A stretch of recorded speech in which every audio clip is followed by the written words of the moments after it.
అందరికీ నమస్కారం. అమ్మ మాట అమ్మాయి బాట ఛానల్కి స్వాగతం. కథ చెప్పుకుందామా? పశువుల కాపరి దానయ్య. దానయ్య అమాయకుడు. తన ఊళ్ళో బ్రతుకు తెరువు లేక అతను రామ్నగర్ వచ్చి రంగయ్య ఇంట పశువుల కాపరిగా చేరాడు. ఒకరోజు దానయ్య ఎడ్లను గాడికి కడుతూ ఉండగా రంగయ్య భార్య గౌరమ్మ అతనితో, బర్రె రాలేదు, దూడ అరుస్తున్నది, త్వరగా వెళ్ళి బర్రెను వెతికి తీసుకురా అంది. అప్పటికే చీకటి పడింది. ఉదయం ఎప్పుడో 4-3 మెతుకులు తిన్న దానయ్యకు చాలా ఆకలిగా ఉంది. ఆ మాట గౌరమ్మకు చెప్పుకున్నా లాభం ఉండదనుకొని అతను గొంగళి కప్పుకొని కర్ర తీసుకొని బయలుదేరాడు. ఎంత వెతికినా బర్రె కనపడలేదు. కానీ అతని కాళ్ళు మాత్రం తెగ పీకాయి. అడుగు తీసి అడుగు వెయ్యలేనంత నీరసం వచ్చేసింది. ఇంటికి వెళితే గౌరమ్మ తన ప్రాణాలు తోడేస్తుంది. అందుకని దానయ్య ఒక పాడుబడిన దేవాలయంలో ఒక మూల ఒదిగి పడుకున్నాడు. అర్ధరాత్రి దాటాక 2 దొంగలు అక్కడికి వచ్చి, ఈ నగలు మన వెంట ఉంచుకోవడం క్షేమం కాదు, దొంగతనం గురించి సద్దుమణిగిన తరువాత తీసుకుపోవచ్చు, అంతదాకా వీటిని ఇక్కడ దాచి ఉంచుదాం అనుకొని ఆ చీకట్లో ఒక మూల గుంట తవ్వి ఆ నగల మూటను అందులో పెట్టి మట్టి కప్పి వెళ్ళిపోయారు. ఆ నగల మూటను తీసుకుపోయి గౌరమ్మకు ఇస్తే బర్రె దొరకనందుకు చివాట్లు తప్పుతాయనుకొని దానయ్య ఆ నగల మూటను తీసుకొని ఇంటికి వెళ్ళాడు. బర్రె లేకుండా అర్ధరాత్రి దాటి వచ్చిన దానయ్యను చూసి మొదట గౌరమ్మ మండిపడినా అతను తెచ్చిన నగల మూటను చూసి పరమానందం చెందింది.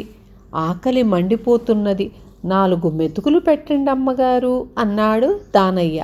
నీకోసం చూసి చూసి అన్నం కుక్కకు పెట్టేశాను, ఇప్పుడేమీ లేదు అంటూ గౌరమ్మ తలుపు వేసుకుంది.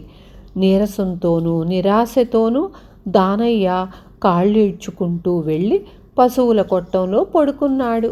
నిద్రపోతున్న భర్తను లేపి గౌరమ్మ నగల మూటను చూపింది.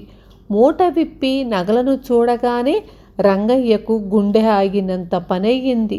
ఇవి మామూలు నగలు కావు, మహారాజులు ధరించేవి. ఇవి మన దగ్గర ఉన్నట్లు తెలిస్తే మన ప్రాణాలు దక్కవు అన్నాడు రంగయ్య. మనం తెలియనిస్తే కదా తెలిసేది అన్నది గౌరమ్మ. మనమే తెలియనియాలా ఏమిటి? దీన్ని తెచ్చిన దానయ్య పొరపాటున ఎవరితో ఈ మాట చెప్పినా మన కొంప కూలినట్లే అన్నాడు రంగయ్య.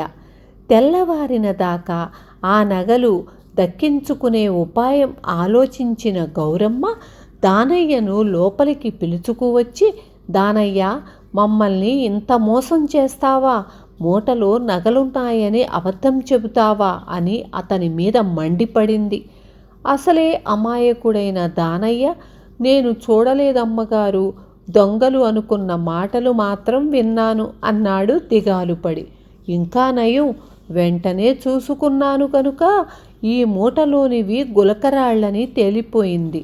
పూర్తిగా తెల్లవారక ముందే ఈ గులకరాళ్ల మూటను ఎక్కడి నుంచి తెచ్చావో అక్కడే పడేసిరా అంటూ గౌరమ్మ రాళ్ల మూటను దానయ్యకిచ్చింది.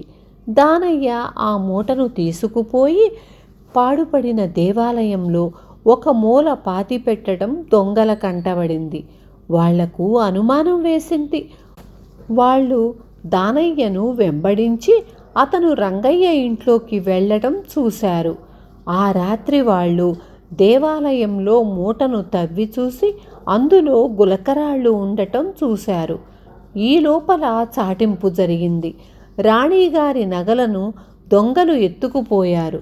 దొంగలను పట్టించిన వారికి రాజుగారు 1000 రూపాయలు బహుమానం ఇస్తారు అని చాటింపు విని రంగయ్య భయపడ్డాడు. ఎందుకండి భయం? మూటలో ఉన్నవి గులకరాళ్లేగా అంటూ గౌరమ్మ తన భర్తకు తాను పన్నిన యుక్తి చెప్పింది. 4 రోజుల పాటు ఎవరి నోట విన్నా రాణిగారి నగల దొంగతనం మాటలే.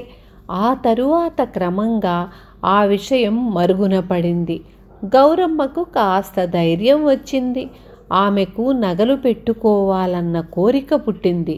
రాత్రి అందరూ నిద్రపోయాక ఆమె నగలను ధరించి అద్దంలో తనని తాను చూసుకొని మురిసిపోసాగింది. ఇంట్లో ఎవరో మసులుతున్నట్లు తోచి అనుమానం కలిగి దానయ్య లేచి వచ్చి తలుపు సందుల గుండా గౌరమ్మను, ఆమె ధరించిన నగలను చూసి ఆశ్చర్యపోయి తనను ఆమె మోసం చేసింది కదా అనుకొని పశువుల పాకలోకి వెళ్ళి పడుకున్నాడు. కానీ అతనికి నిద్ర పట్టలేదు. ఇంతలో దొంగలు వచ్చి బావా బావా అంటూ తలుపు తట్టారు. ఎవరు అన్నది గౌరమ్మ. నేనే గౌరమ్మ, గంగయ్యను అన్నాడు దొంగ. ఇంత రాత్రి వచ్చావేమిటి అన్నయ్య అంటూ గౌరమ్మ తలుపు తీసింది. ఆమె బయట ఉన్న దొంగలను చూసి చప్పున తలుపులు మూయబోయింది. కానీ ఆ ఇద్దరు దొంగలు తలుపు తోసుకొని లోపలికి వచ్చి గడియ పెట్టి గౌరమ్మను కట్టేశారు. గౌరమ్మ పెట్టిన కేకకు రంగయ్య లేచాడు. దొంగలు అతన్ని కూడా బంధించారు. వాళ్ళు గౌరమ్మ ఒంటి మీద నగలన్నీ తీసుకొని మరికొంత దోచుకునేటందుకు ఇల్లు సోదా చేస్తూ ఉండగా దానయ్య లేచి వచ్చి పరిస్థితి తెలుసుకొని ఇంటి వాకిలి బయట నుంచి గొళ్ళెం పెట్టి రాజభటులను లేపుకువచ్చి దొంగలను పట్టించాడు. రాజుగారి దర్బారులో విచారణ జరిగింది. జరిగిందంతా చెప్పిన దానయ్యకు 1000 రూపాయలు బహుమతి ముట్టింది. దొంగ సొమ్ము దాచినందుకు రంగయ్యకు, గౌరమ్మకు చిన్న కారాగార శిక్ష, దొంగలకు యావజ్జీవ శిక్ష పడింది. బహుమానం డబ్బుతో దానయ్య కొంత భూమి కొనుక్కొని వ్యవసాయం చేసుకుంటూ కాలం గడిపాడు. విన్నారు కదా. రేపు మళ్ళీ ఇంకొక మంచి కథతో మీ ముందుకు వస్తాను. Thank you.